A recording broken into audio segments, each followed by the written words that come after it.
Hi hello welcome to Kiran TV news. TV Ramanamurthy పాపం ఆయన నిన్న ఒక డిబేట్లో కొట్టడం అయితే జరిగింది, అది కూడా చెప్పుతో కొట్టడం. పాపం నిజంగానే పాపం అని చాలామంది బాధపడుతున్నటువంటి పరిస్థితి కనిపిస్తుంది. అసలు ఎవరి టీవీ రమణమూర్తి? అతను ఇంత అకారణంగా అతను కొట్టేటువంటి పరిస్థితి ఎందుకు వచ్చింది? ఇవి తెలుసుకునేటువంటి ప్రయత్నం చేద్దాం. మనతో పాటు సీనియర్ జర్నలిస్ట్ కిరణ్ గారు ఉన్నారు. అన్న నమస్తే. నమస్తే హరీష్ అన్న. పాపం పెద్ద ఆయన అంత స్వామీజీలో ఉన్నాడు.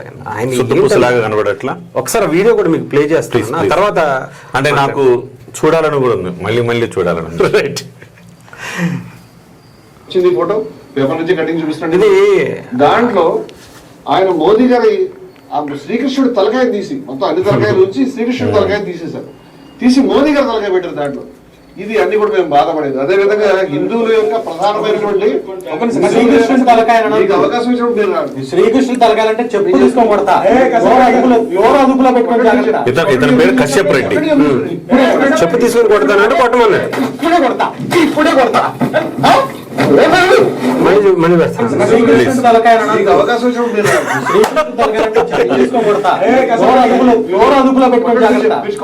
ప్లీజ్ కొట్టండి చెప్తాం అంటే కొట్టమని అడిగాడు. మళ్ళీ పెట్టి ప్లీజ్ కొట్టండి చూద్దాం.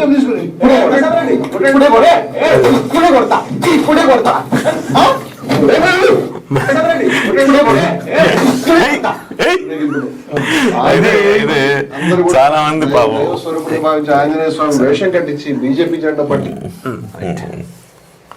సో పాపం అంటే ఇది చూసిన తర్వాత చాలా మందికి ఈ పెద్ద ఆయన ఎందుకు కొడతారు అలాగా? కేవలం ఆయన ఉన్న దాంట్లో తప్పేముంది? శ్రీకృష్ణుడి తల ఉండాల్సిన చోట మోదీ తలను అతికించారు. ఇది ఆ బోర్డులో శ్రీకృష్ణుడి పటం పట్టుకున్నప్పుడు శ్రీకృష్ణుడి తల ఉండాల్సిన చోట మోదీ తలను పెట్టారు. అంటే ఆ మాటలు కూడా చెప్పే మాటలు కొంచెం హృదయంగా ఉండాలి. సున్నితమైన అంశం కదా. ఇప్పుడు నేను చెప్పినప్పుడు ఎట్లా చెప్పాను? శ్రీకృష్ణుడి పటంలో ఆ శ్రీకృష్ణుడి తల ఉన్న చోట మోదీ తల పెట్టారు, మోదీ తల ఫోటో పెట్టారు అంటే బానే ఉంది. ఈయనేమన్నా తలకాయని తీసేశారు, తల తీసేశారు ఇలా అనేసరికి అతనికి కోపం వచ్చింది.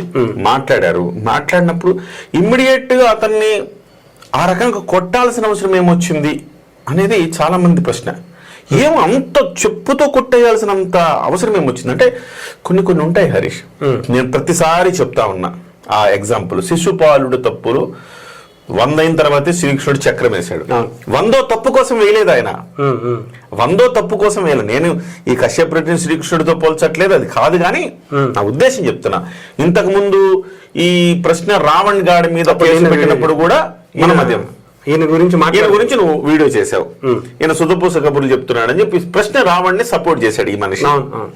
అంటే ఆ రోజు కూడా నేనేమన్నా 100వ తప్పుకు ప్రశ్న రావణ్ 100వ తప్పును మాత్రమే చూపిస్తూ ఈ తప్పుకే ఇతను అరెస్ట్ చేస్తారా, ఈ తప్పుకే ఇతను చేస్తారా అంటున్నారు. కాదు, 100 తప్పులు అయిన తర్వాత అవన్నీ కూడా పాపాల చిట్ట పెరిగిన తర్వాత అన్నిటి కలప్ అది జరిగిందని చెప్తున్నాను. ఇవాళ కూడా ఇతను కేవలం ఈ ఒక్క డిబేట్ లో మాట్లాడేందుకు కాదు, ఇతను చేసిన పాపాలు అన్ని ఇన్ని హరీష్, నువ్వు ఆశ్చర్యపోతావు. అసలుకి 1990లోనే ఈయన జనహర్షాన్ని గ్రూప్ పెట్టాడు. ఈ శుద్ధపూసలాగుండే ఈ మనిషి చాలా మంది ఏం చేస్తారంటే హరీష్, హిందుత్వం మీద నిందలేయటానికి బాగా ఈ పురాణాలు చదివి కొన్ని శ్లోకాలు బట్టి ఆ శ్లోకాలు చెప్తారు. నేను నీకంటే అవపోసం శ్లోకం చెప్పేం కానీ వాడు మేధావి అనుకుంటారు. శ్లోకం చెప్పేం కానీ వాడు తిడితే కూడా తిట్టించుకోవాలిగా శ్లోకం చెప్తే.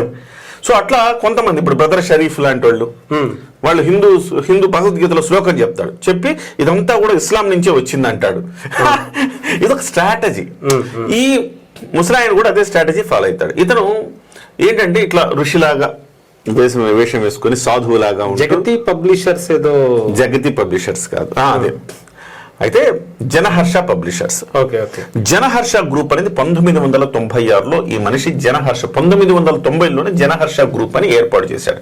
రియల్ ఎస్టేట్ వ్యాపారం. ఆ రోజుల్లో రియల్ ఎస్టేట్ వ్యాపారం చేసి చెయ్యని అక్రమాలు అవినీతి లేవు. ఇతను బీభత్సమైన అక్రమాలకు అవినీతికి తెరదీశారు. 1 ల్యాండ్లు కబ్జా చేయటం, 2 దొంగ ల్యాండ్లలో బిల్డింగ్లు కట్టి అమ్మేసేయడం, 3 డబుల్ రిజిస్ట్రేషన్స్ చేయటం, 4 ప్రభుత్వ భూముల్ని కబ్జా చేసి వాటిల్లో అపార్ట్మెంట్లు కట్టి అమ్మేసేయడం, ఓకే. ఒకటా రెండా అనుమతులు లేకుండా కట్టేయడం, ఒకటి కాదు రెండు కాదు, ఇతను చేసిన ప్రతి ప్రాజెక్టు తప్పుడు ప్రాజెక్టే. ఓకే. సో అలా తప్పుడు పునాదుల మీద వ్యవస్థ నిలబడుతుందా? నిలబడదు. 1990లో ప్రారంభించినది ఒక దశాబ్ద కాలం గట్టిగా నడిచింది. ఆ తర్వాత పూర్తిగా 2005 వచ్చేటప్పటికే పూర్తిగా నామరూపాలు లేకుండా పోయి జనహర్ష గ్రూప్. దాంట్లో జనాన్ని మోసం చేసి చేసి చేసి అందరు ఉసురు తగిలి ఇవాళ ఈ చెప్పు దెబ్బలు తక్కువ ఇతనికి. అందరు ఉసురు తగిలింది ఇతనికి. ఉసురు ఎప్పుడు తగిలింది? 1996లోనే ఉసురు తగిలింది. ఏం చేశాడు 1996లో? జనాల ఉసురు తీసుకునేలాగా అందరినీ మోసం చేసి డబ్బు చేసుకున్నాడు. ఇవాళ వరకు ఏమి చేయకుండా నడుస్తున్నాడు అంటే ఏంటి కారణం? బాగా డబ్బులు వెనకేసుకున్నాడు. రెండోది 1996లో ఒక మర్డర్ చేశాడు ఇతను. ఓకే.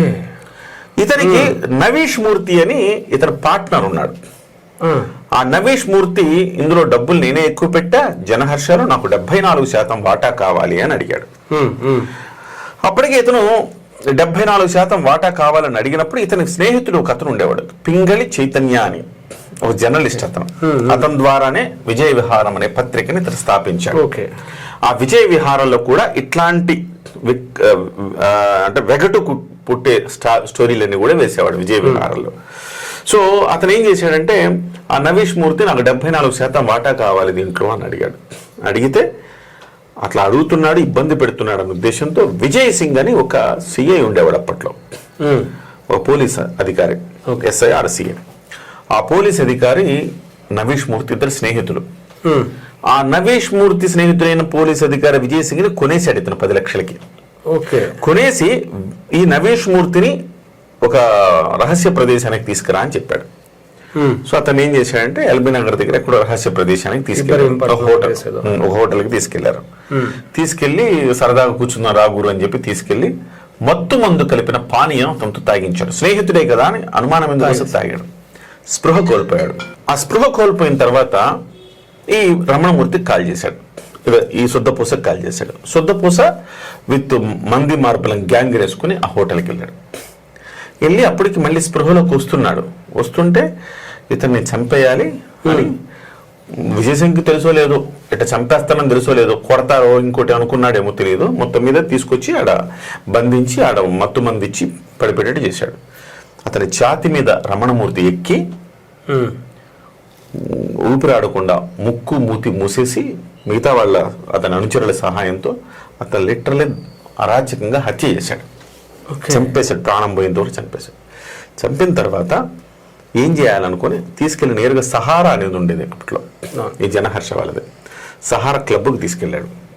తీసుకెళ్ళి అక్కడ కాసేపు ఉంచిన తర్వాత ఇక్కడ ఉంటే కష్టం అని చెప్పేసి ఆ కారుని అక్కడ వెనక వదిలేసి, సహారా ఈ కమ్యూనిటీ హాల్ ఏదో ఉంటుందన్నమాట, అక్కడ వదిలేసి క్లబ్ హౌస్ అలాగా దాన్ని వదిలేసి అక్కడి నుంచి వేరే కారులో తీసుకెళ్ళి అతని దగ్గర పనిచేసే లింగమూర్తి అని ఒక అతను ఉండేవాడు, అతని దగ్గర వాచ్మెన్ లాగా పనిచేసేవాడు. అతని ఇంటికి తీసుకెళ్ళి అతని కిచెన్ బండి ఉంటుంది కదా, ఆ కింద తవ్వి ఈ శవాన్ని అందులో పూడ్చేసి దాని మీద సిమెంట్ వేసి కప్పేశారు. సినిమాలో చూపించారంటే సిమెంట్ వేసి కప్పేశారు. అదే సినిమాలో నాకు ఇప్పుడు సినిమా గుర్తొస్తుంది, ఏదో గోడలో పెట్టేసి సిమెంట్ వేసేస్తూ ఉంటారు, అట్లా సిమెంట్ వేసేసారు. వేసేస్తే ఇతను దురదృష్టం ఏంటంటే 3 రోజుల తర్వాత ఆ శవం ఉబ్బుతుంది కదా, అక్కడ కొంత బ్రేక్ అయిందనమాట. ఆ సిమెంట్ పూసిన సిమెంట్ అంతా కూడా బ్రేక్ అయ్యి వెంటనే ఒక దుర్వాసన స్టార్ట్ అయింది. ఆ పక్కనే CCMBలో పనిచేసే ఒక శాస్త్రవేత్త ఒక ఆవిడ ఉన్నారు. ఆవిడకి డౌట్ వచ్చింది, ఇదేదో సంథింగ్ ఈజ్ గోయింగ్ రాంగ్ అని. వెంటనే పోలీసులకు ఫోన్ చేస్తే అప్పటికే ఆ నవీష్ మూర్తి కుటుంబం ఇతను నవీష్ మూర్తి అనే వ్యక్తి కిడ్నాప్ అయ్యాడా, ఏమయ్యాడు, కనిపించట్లేదని చెప్పేసి కేసు నమోదు చేశారు. పోలీసులు దర్యాప్తు చేస్తున్నారు. జూలై 15 జరిగింది ఇది. జూలై 18వ తారీఖు ఆ వాసన వచ్చింది 3 రోజుల తర్వాత. అప్పుడు అక్కడికి పోలీసులు వెళ్ళారు. పోలీసులు వెళ్ళి మొత్తం వెలికి తీస్తే ఆశ్చర్యకరంగా అది అప్పటికి కుళ్ళిపోయిన శవం, అది ఈ నవీష్ మూర్తి శవం అని ఆ తర్వాత తెలిసింది. మొత్తం దర్యాప్తు చేస్తే నా స్నేహితుడు పింగళి చైతన్యాన్ని కిడ్నాప్ చేశాడు, ఆ పగతో అతన్ని హత్య చేశానని చెప్పి ఆ రోజు మీడియా ముందు ఒప్పుకున్నట్టుగా ఇవాళ మనకి ఈ రీసెర్చ్ గూగుల్లో కొడితే వస్తుంది, టైమ్స్ ఆఫ్ ఇండియా పత్రికల ద్వారా తెలుస్తుంది. ఏంటంటే ఆ రోజు ఆ రకంగా చెప్పాడు ఇతను అనేది. ఆ తర్వాత ఇతను అరెస్ట్ చేశారు, ఇతన్ని ఆ పోలీస్ అధికారి విజయ్ సింగ్ని, తర్వాత లింగమూర్తి, తర్వాత పింగళి చైతన్య, వీళ్ళందరినీ కూడా అరెస్ట్ చేశారు. ఒక 7గురిని అరెస్ట్ చేసి దర్యాప్తు చేశారు. అయితే చాలా రోజుల పాటు అది కొనసాగింది. చాలా రోజుల పాటు కొనసాగి డబ్బులున్న వ్యక్తి అందరినీ కొనగలుగుతాడు. 10 లక్షలు, ఆ రోజుల్లో 10 లక్షల రూపాయలు ఇట్లా సుపారీ ఇచ్చాడు. కేవలం విజయ్ సింగ్ అతన్ని దారి మళ్లించి తీసుకురావడానికి 10 లక్షల రూపాయలు ఇచ్చాడు. అటువంటిది కేసు నుంచి బయటికి రావడానికి ఇట్లా మందిని మోసం చేసి సంపాదించిన సొమ్ము చాలా ఉంది కదా, ఆ సొమ్ముని ఇతను ఖర్చు పెట్టి బయటకు వచ్చేందుకు ప్రయత్నం చేశాడు. ఆ తర్వాత మనకు వస్తున్న కథనాలు అంటే ఇప్పుడు ఆన్లైన్లో లేవు కాబట్టి ఆ కేసు ఏమైందనేది సో పూర్తిగా దాన్ని జైలు జీవితం అనుభవించాడు. ఆ తర్వాత ఆ కుటుంబంతో ఏదో సెటిల్మెంట్ చేసుకున్నాడని, పోయినవాడు ఎలాగో తిరిగి రాడు కాబట్టి ఇదిగో ఇంత డబ్బులు ఇస్తున్నామని చెప్పి. ఈ దేశంలో సమస్య ఏంటంటే హరీష్, డబ్బులు ఉన్నవాడు హత్య చేస్తే బయటకు కూడా రావచ్చు హరీష్. డబ్బులుండి ఈ డబ్బులు ఎక్కడ సంపాదించాడు? ఇది కూడా మందిని మోసం సంపాదించింది. డబ్బులున్నవాడు హత్య చేసినా బయటికి రావచ్చు. ఎలా? ఆ కుటుంబంకి ఏదో ఆశ చూపించి మీకు డబ్బులు ఇస్తామని ఆశ చూపించి వాళ్ళు ఏమనుకుంటారు, పోయినవాడు ఎలాగూ రాడు, కనీసం ఈ డబ్బు వస్తే కుటుంబానికి పిల్లల చదువులకు ఉపయోగపడద్దని ఆశపడతారు. అలా డబ్బులు ఉండేవాడు ఒక డబ్బు లేని వాడిని చంపితే రాజీ చేసుకోవడం చాలా ఈజీ. చాలా కేసులు నిరూపితమైంది. అప్పుడు వాళ్ళే వచ్చి ఆ కేసును వెనక్కి తీసుకుంటే ఇక ఏం చేసేది ఏముంటుంది పోలీసులైనా కానీ. సో ఆ రకంగా ఇతను మళ్ళీ బయటకు వచ్చాడు అని చెప్తారు. అక్కడి నుంచి వచ్చిన తర్వాత ఈ వేషం వేశాడు. కనిపించలేదు, అయితే చాలా రోజుల నుంచి కనిపించలేదు. గత 2-3 ఏళ్ల నుంచి మళ్ళీ కనిపిస్తా ఉన్నాడు. అంటే వేషం పద్ధతి అంటే కదా, ఆర్ఎస్ఎస్ మీద వీటి మీద అంతా కూడా హిందూ వ్యతిరేక భావజాలంతో ఇలా హిందూ ముసుగులోనే వెన్నుపోటు రాజకీయం అంటారు. వెన్నుపోటు అనమాట, ఒక కోవర్తితనం. హిందూ ముసుగులో ఉండి హిందుత్వాన్ని విమర్శించి ఒక కోవర్తితనం. అంతకుముందు ఆరోపణలు వచ్చాయి కదన్నా, నక్సల్స్ తో కొన్ని సన్నిహిత సంబంధాలు ఉన్నాయి, సాన్నిహిత సంబంధాలను ఇవన్నీ హేతువాదిగా ఉండేవాడు. సంఘ విద్రోహ శక్తి, ఒక రకంగా చెప్పాలంటే సంఘ విద్రోహ శక్తి. తన వ్యాపారం చేసింది ప్రజలను మోసగించడానికే, ఇప్పుడు వ్యవహారాలు నడుపుతోంది ప్రజల్ని మోసగించడానికే. ఎస్పెషల్లీ మత విద్వేషాలు రెచ్చగొట్టడం, సో సంఘ వ్యతిరేక శక్తులైన నక్సల్స్ తోటి సంబంధ బాంధవ్యాలు కలిగి ఉండడం, ఇవన్నీ కూడా ఇతను చేశాడు. ఆ రోజుల్లో కూడా నక్సల్స్ తోటి కొన్ని బెదిరింపులు చేసి కొన్ని సెటిల్మెంట్లు చేసేవాడు. భూములు నేను చెప్పాను, భూములు కబ్జా చేసేవాడు చాలా వరకు, వాళ్ళ వెనకాల సపోర్ట్ ఇచ్చాడు.